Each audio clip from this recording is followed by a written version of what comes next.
তাদের জন্য আমি আল্লাহ তাআলা আমার রাসূলকে পাঠিয়ে দিলাম, আমার বন্ধুকে দিলাম। হুয়াল্লাযী বা'আসা ফিল উম্মিয়িনা রাসূলান মিনহুম, একটি আয়াত, কামা আরসালনা ফীকুম রাসূলান রাব্বানা ওয়া বা'আস ফীহিম রাসূলান মিনহুম। চার জায়গায় আল্লাহ বলেছেন কায়নাতের সর্বশ্রেষ্ঠ সম্পদ দয়া অনুগ্রহ বান্দা তোমাদেরকে দিলাম, মানে আমি আল্লাহ আমার বন্ধুকে দিলাম। তাহলে এই আয়াতের তরজমা হলো আল্লাহ তাআলা বললেন আমি ঈমানদারদের জন্য সবচেয়ে বড় দয়া করেছি, অনুগ্রহ করেছি যে আমি আমার রাসূল ঈমানদারদেরকে দিয়ে ঈমানদারদেরকে দিয়ে আমার বাপ। এই কথাটা এবার বুঝতে শিখবে যে আল্লাহ তাআলা আমাদেরকে সর্বশ্রেষ্ঠ নবীকে আমরা পেয়েছি, যাকে আল্লাহ তাআলা সবচেয়ে বেশি আদর করেন, পছন্দ করেন, ভালোবাসেন, মহব্বত করেন। আল্লাহ তাআলা যাকে সবচেয়ে আপন মনে করেন, সেই সবচেয়ে প্রিয়জন তাকে আল্লাহ তাআলা আমাদের কাছে দিয়েছে। যেন আল্লাহ বলতেছেন, আল্লাহ যেন আমাদেরকে মহব্বত করে বলতেছে, শোনো, জানো না তো তোমরা সেই আদম থেকে নিয়ে ঈসা সোয়া আম্বিয়া রাসূল নবীরা এবং তাদের উম্মতরা সবাই আমার এই বন্ধুকে নিতে চাইছে। আমি কাউকে দেই না, আমার কাছে আগলাইয়া রাখছিলাম, শেষ পর্যন্ত তোমরা আমার আখিরি বান্দা, তোমাদেরকে দিয়ে দিই, তোমাদেরকে দিয়ে দিই। তোমরা কদর করো, তোমরা কদর করো, তোমরা শ্রেষ্ঠতম সম্পদ পেয়েছো, তোমরা শ্রেষ্ঠতম রাসূল পেয়েছো, সর্বশ্রেষ্ঠ নিয়ামত অনুগ্রহ তোমরা পেয়েছো। তাহলে একদিকে আল্লাহ তাআলা আমাদেরকে ঈমানের মতো দৌলত দান করলেন, আরেকদিকে রাসূলের মতো সম্পদ দান করলেন। এবার বলেন আল্লাহ তাআলা আমাদেরকে কি পরিমাণ দয়া করেছেন। আজকে আমরা ঈমানও পেলাম, আমরা রাসূলও পেলাম, আমরা আল্লাহকেও পেলাম, লা ইলাহা ইল্লাল্লাহ, আমরা মুহাম্মাদুর রাসূলুল্লাহ এটাও আমাদের কি পরিমাণ কদর করা উচিত যে আল্লাহ তাআলা রাসূল সাল্লাল্লাহু আলাইহি সাল্লামকে আমাদের জন্য দান করেছেন, আল্লাহ সবচেয়ে প্রিয়, সবচেয়ে প্রিয়। মেরাজের রাত্রিতে আরশ আজিমে নিয়ে আল্লাহ তাআলা নবীজিকে যেখানে দাঁড় করাইছেন, তো সেখানে বলছেন, বন্ধু, এর উপরে আমার আর কোনো সৃষ্টি নেই। আল্লাহ আরশের উপরে আল্লাহর কোনো মাখলুক নেই, আরশের উপরে শুধুই আল্লাহ। আল্লাহ তাআলা বলেন, উপরে শুধু আমি আল্লাহ, আর নিচে আমার সমস্ত সৃষ্টি। আপনি আরশের উপরে, অতএব এবার আপনার মর্যাদা আপনি শুনেন, আপনি হলেন আমি আল্লাহর পরে আমার সমস্ত সৃষ্টির উপরে।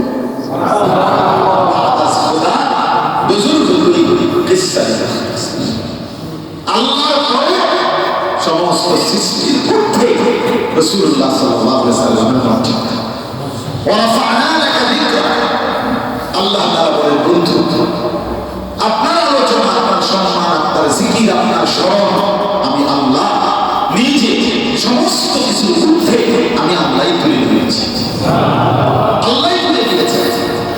তাহলে আমরা যদি বাস্তবিক অর্থে আন্দাজ করতাম, বুঝতাম আমরা কত বড় রাসূলকে পেলাম। ইতিপূর্বেও নবী রাসূল আসছেন পৃথিবীতে, কিন্তু তারা প্রত্যেকে নির্দিষ্ট একটি অঞ্চলের জন্য, আর আমরা যিনি যাকে পেলাম তিনি সারা পৃথিবীর জন্য। আল্লাহ তাআলা আরশ আজিমে নিয়ে বললেন, বন্ধু, চারদিকে দেখেন, গোটা সৃষ্টিটা দেখেন, উঁচু জায়গায় বেশি দূরে দেখা যায়, যে যত উঁচু জায়গা থেকে তাকায় চারদিকে তত বেশি দূর দেখা যায়। তো আল্লাহ তাআলা বললেন, আরশ আজিমে দাঁড় করিয়ে এবার আপনি আমার সৃষ্টি পুরাটা দেখেন, দেখার পরে শুনে এই যেটুকুর রব আমি আল্লাহ, এটুকুর রহমত আপনি মুহাম্মদ রাসূলুল্লাহ, আমি রব্বুল আলামিন, আপনি রাহমাতুল লিল আলামিন। কাজে এত মর্যাদা, এত দাম, এত শ্রেষ্ঠতম রাসূল আমরা পেলাম। আমাদের হাসি কান্না, আমাদের ওযু ইস্তেঞ্জা, খাদ্য আহার নিদ্রা, আমাদের চলাফেরা, ওঠা বসা, আমাদের লেনদেন, তার সাথে আমরা শ্রেষ্ঠতম রাসূল পেয়েছি, তাকে অনুসরণ করা, গ্রহণ করা মানসিকতা আমাকে মধ্যে করতে। দিনের পর দিন একজন মুসলমান তার সব কিছু মনে পড়ে তো মিসওয়াক করতে মনে পড়ে, ব্রাশ করতে ভুল হয়, মিসওয়াক করতে মনে পড়ে, ডাইনিং টেবিল চিনতে ভুল হয়, দস্তরখান চিনে, দস্তরখান চিনে, প্রতিদিন টয়লেটে বাথরুমে যাচ্ছে কিন্তু বাম পাও দিয়ে ঢুকতে হয়, এই কথাই শুধু মনে পড়ে। একটা ছোট্ট দোয়া শিখতে হয়, এটাই শুধু মাথায় পড়ে, এটাই শুধু মাথায় পড়ে।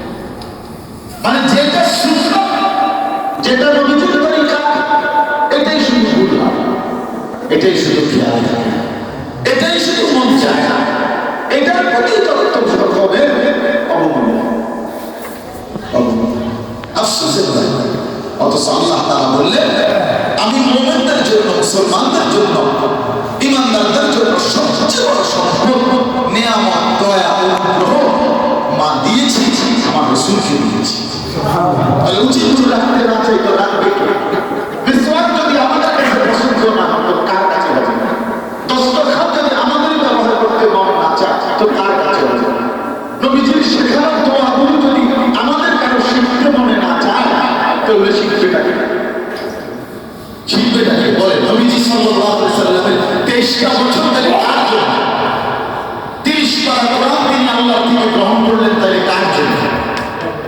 এত লক্ষ হাদিস, এত কিছু তিনি বললেন, কদম কদম উম্মতকে শিখাইলেন, কার জন্য?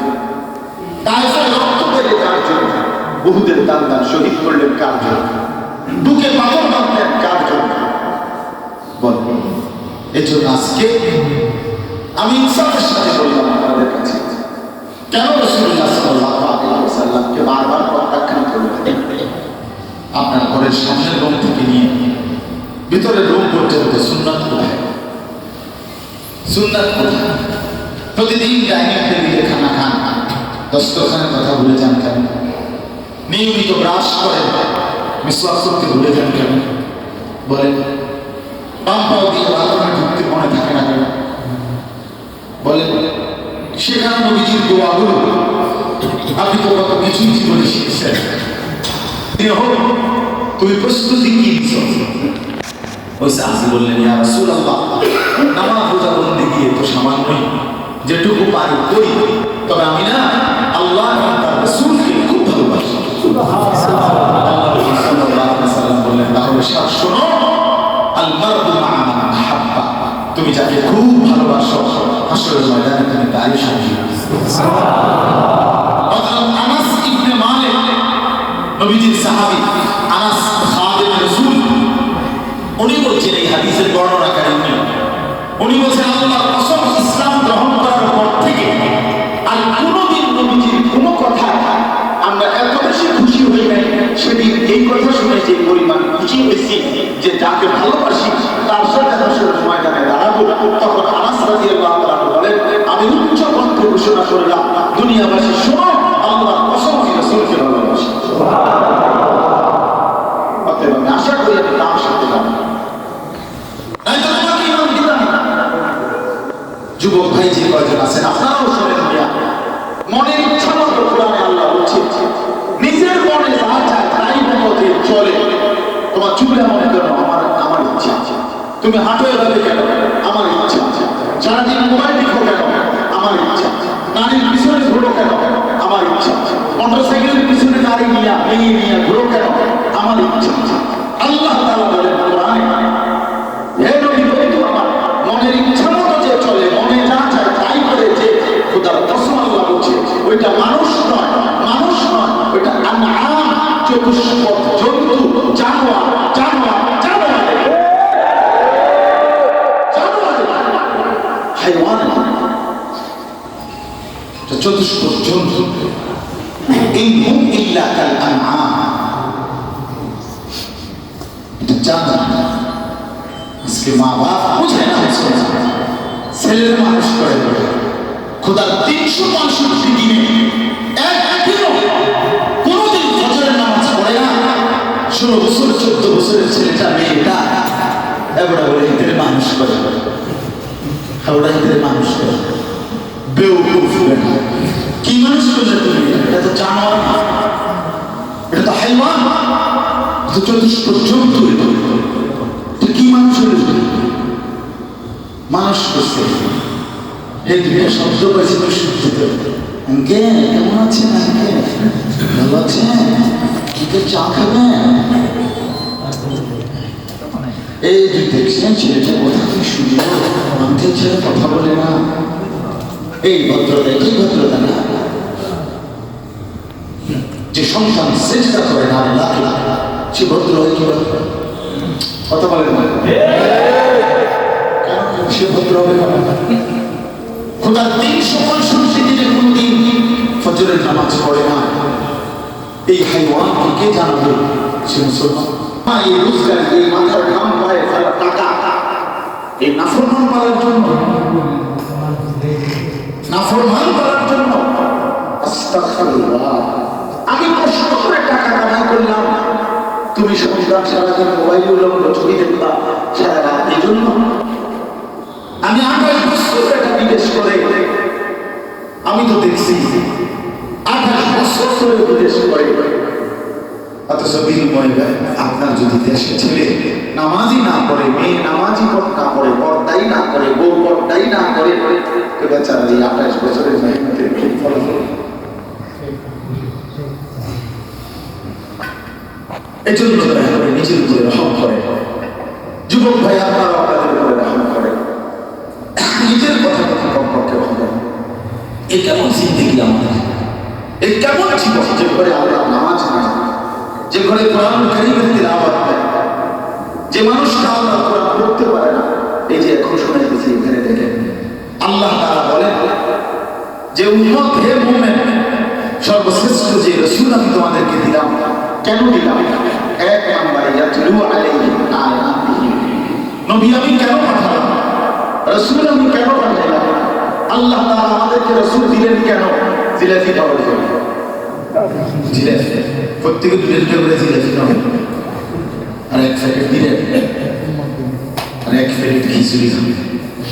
এই জন্য নবী দিয়েছি না।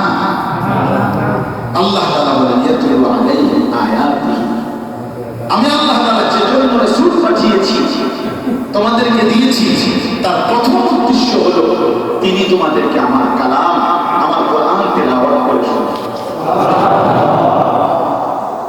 কোরআনুল কারীমের সাথে সম্পর্ক করবে, কোরআনুল কারীমের তেলাওয়াত করবে। এটাই ছিল রাসূলুল্লাহ সাল্লাল্লাহু আলাইহি ওয়াসাল্লামের পৃথিবীতে আগমনের 1 নম্বর উদ্দেশ্য। 1 নম্বর উদ্দেশ্য আপনারাই বুঝেন, সবাই আপনারা বুঝবেন। নবীজি 40 বছর বয়সে গায়ে হেরার গুহার মধ্যে যখন ধ্যানরত, তখন জিবরাইল আলাইহিস সালাম আয়েশা প্রথম কোরআন নাযিল করছে, ঠিক না? এই কোরআন নাযিল করার পর থেকে পৃথিবীবাসী জানছে তিনি আল্লাহর রাসূল। এরা পর্যন্ত সেটা আল্লাহ তাআলা এলেমে ছিল, কিন্তু পৃথিবীবাসী জানছে কোন দিন কোরআন নাযিল শুরু হয়েছে নবীজির উপরে। কথা বুঝছেন? কোরআনুল কারীমের মাধ্যমেই আল্লাহ তাআলা পৃথিবীবাসীর সামনে রাসূলুল্লাহর রিসালাতের পরিচয় উদ্বোধন করলেন, পরিচয় উদ্বোধন করলেন। তাহলে অতএব এই কথা মনে রাখতে হবে, পরিষ্কার রাসূলুল্লাহ সাল্লাল্লাহু আলাইহি ওয়াসাল্লাম মুসলমান হয়ে নবীজির সাথে যদি কারো সম্পর্ক কায়েম হতে চায়, তাহলে বিশ্বাস করে তার 1 নম্বর জিম্মাদারি আল্লাহ কোরআনুল কারীমের তেলাওয়াত। যিনি আপনি দেখে দেখেও কোরআন শরীফ পড়তে পারে না, জওয়ান কিংবা বুড়ো, স্কুলে পড়ে না, কলেজে পড়ে না, ইউনিভার্সিটিতে পড়ে না, অথবা কিছুই পড়েন না, দিন মজুর কুলি অথবা কুটি করি, আমার সাফ কথা আল্লাহর কোরআন যিনি দেখে দেখে পড়তে পারেন না, তো মুহাম্মদ আরবি সাল্লাল্লাহু আলাইহি ওয়াসাল্লামের সাথে আপনার কোনো সম্পর্ক থাকতে পারে না। না,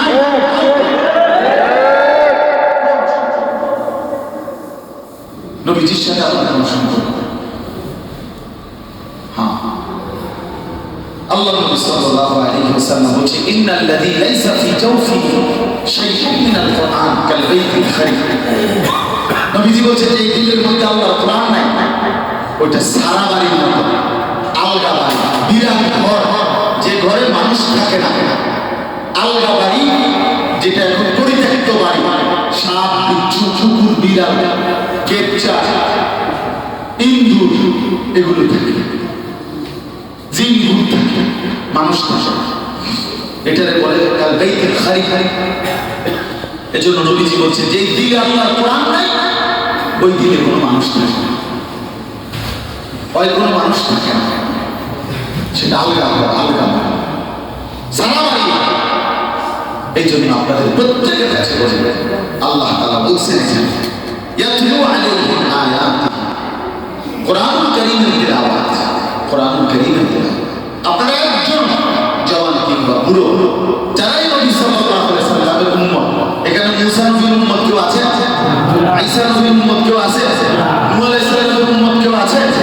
সবাই আমরা আখির নবীর উম্মত কিনা? আমাদের প্রথম জিম্মাদারি রাসূলকে পেয়ে প্রথম খুশি কোরআনুল কারীমের তিলাওয়াত ছিল, কোরআনুল কারীমের তিলাওয়াত। তাই না আমরা নবীকে পেয়ে যে খুশি হলাম, আমরা যে আল্লাহ নবীকে গ্রহণ করলাম, এটা প্রথম কারণ।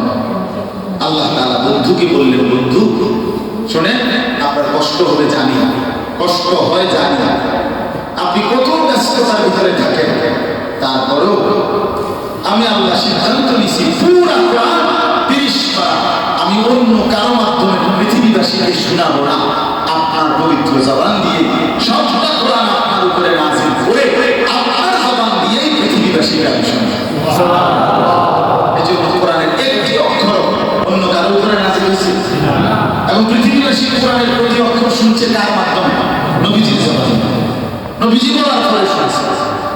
এই জন্য আল্লাহ নবী সাল্লাল্লাহু আলাইহি সাল্লামের সাথে আমাদের সম্পর্ক স্থাপিত হবে কোরআন কারীমের তিলাওয়াত। এই জন্য আজকে আপনাদের কাছে বললাম, মেহেরবানি করে আল্লাহর কোরআন শিখুন, আল্লাহর কোরআন শিখুন। বিশ্বাস করেন, আমার কথা রাগ হয়ে না, এই জবান বোমা, যে জবান আল্লাহ কোরআন পড়তে পারে না। আপনি কোনো কথাই বলে যাবেন না, আপনি বোবা, আপনি বোবা, আপনি মূলত বোবাই, আপনি ওই জবানের কোনো হকে আদায় করলেন না, আপনি জবানের যিনি সৃষ্টিকর্তা সেই মালিকের কোনো কদরই করলেন না, মালিকের কালামই পড়তে পারে না, জীবনে বাইরে কি কথা বললেন, জীবনে পড়লেন না। এই জন্য 90 বছরের বুড়া, আপনি যদি 900 বছরের বুড়া হন, আপনি কোরআন শরীফ শিখেন, বলেন ইনশাআল্লাহ। যার কোরআন শরীফ অশুদ্ধ, তার নামাজ অশুদ্ধ, তার আখিরাত অশুদ্ধ। যার কোরআন শরীফ সহি শুদ্ধ হয় না, তার নামাজ হয় না। শব্দ হলো আলহামদু, আমরা কোন আলহামদু, আলহামদুলিল্লাহ রাব্বিল আলামিন রহমানির রহিম মালিকি ইয়াউমিদ্দিন ইয়াকা না'বুদু ওয়া ইয়াকা নাস্তাইন ইহদিনাস সিরাতাল মুস্তাকিম সিরাতাল লাযীনা আন'আমতা আলাইহিম গায়রিল মাগদূবি আলাইহিম ওয়া লাদ-দাল্লিন আমিন। তাবাতি ইয়াদা বিল আদম ওয়া তাবা মা না'মালু মান কাসাবিল কিতাব, এই কিতাব ইয়ামের বাপের মাথা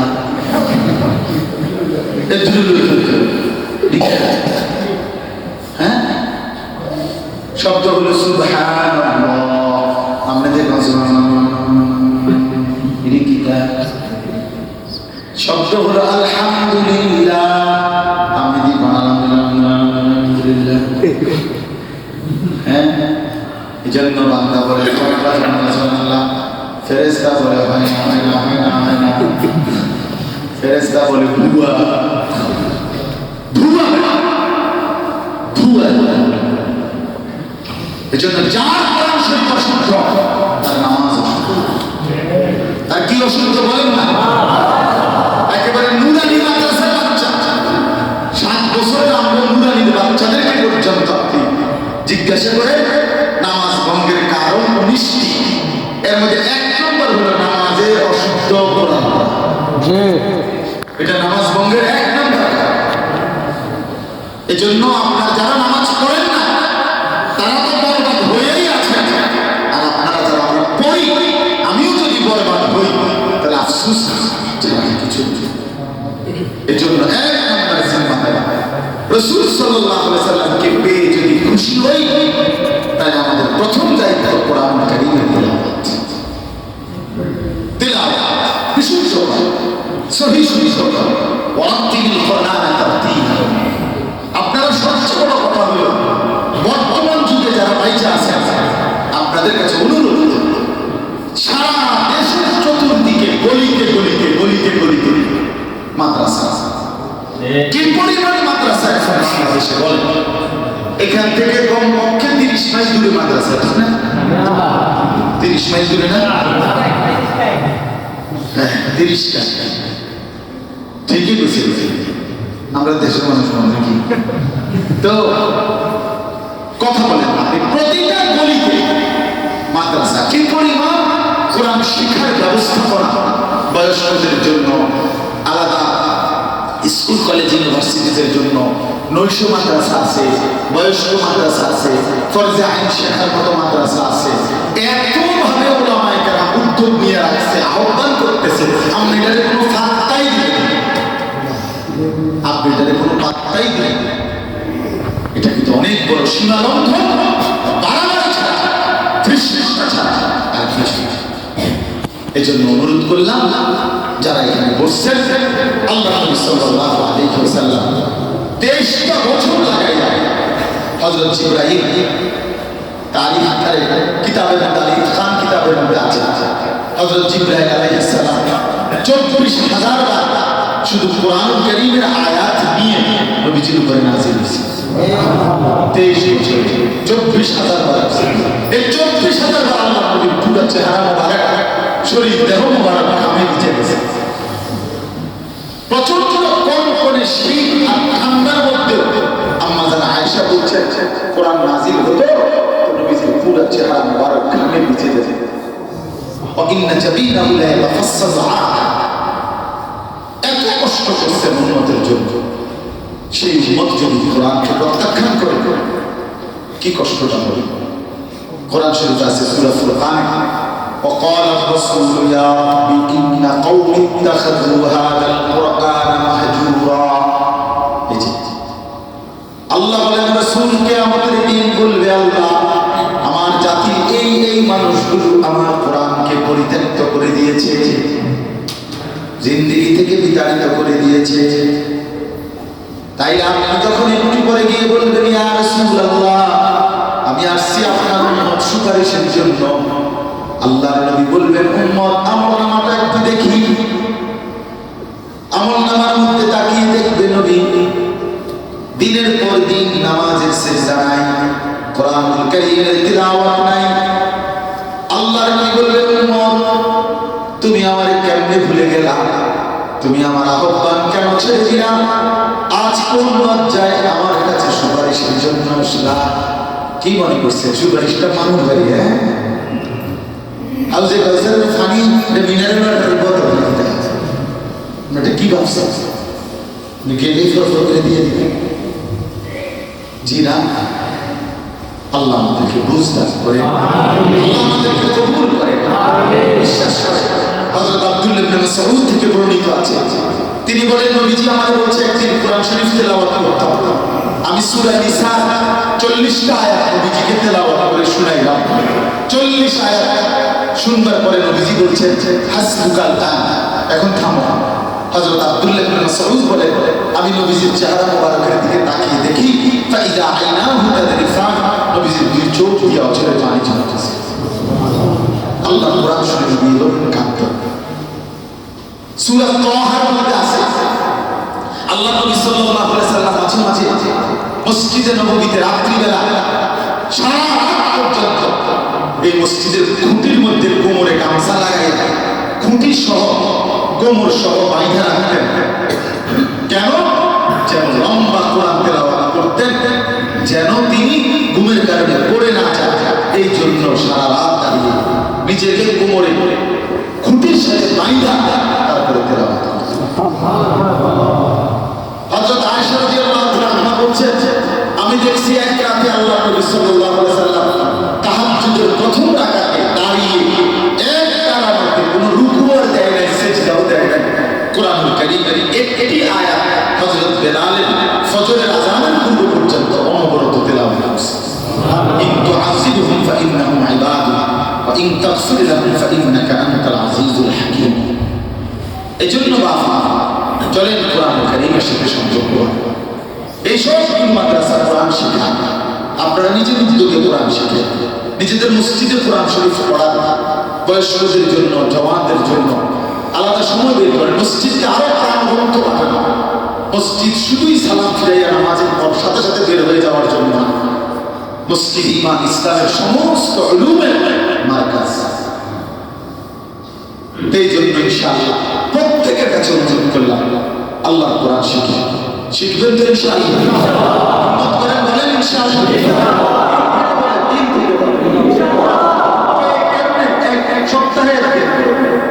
সপ্তাহে 3 দিন পরে, প্রতিদিন 10টা মিনিট পরে একটা শব্দ প্রয়োগ করবেন। আজকে শুধু আলহামদুলিল্লাহ পরে আরেকদিন রব্বিল আলামিন শিখেন। একটু করে একটু একটু করে বিষয়টাকে কত করে আল্লাহ আপনাকে তৌফিক দেন।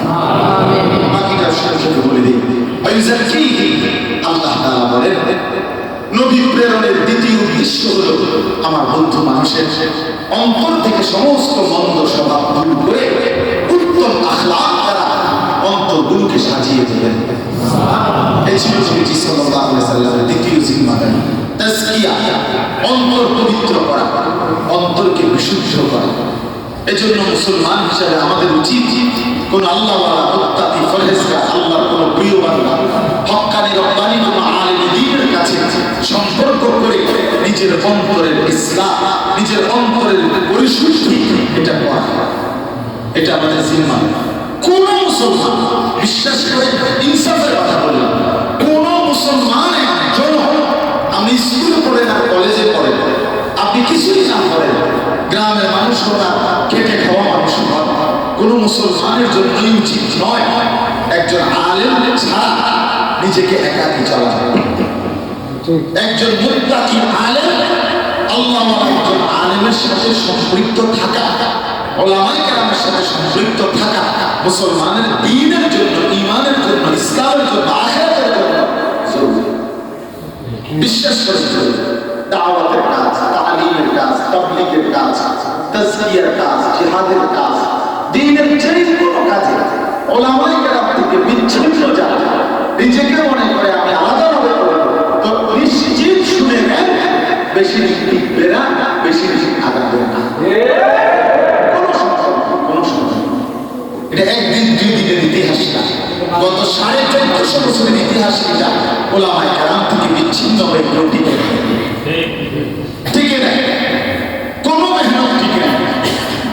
উলামায়ে কেরামের অনুমোদন ছাড়া কোনো দ্বীনি কাজ পৃথিবীতে টিকে না।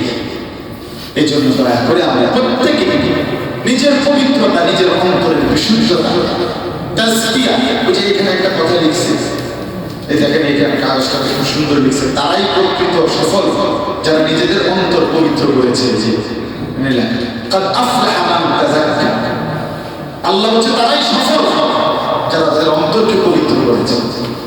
অন্তরের মধ্যে কিছু মন্দ স্বভাব থাকে, কিছু উত্তম স্বভাব আছে। যেমন মনে করেন হিংসা, এটা ভালো স্বভাব না মন্দ স্বভাব? এটাকে সরানো।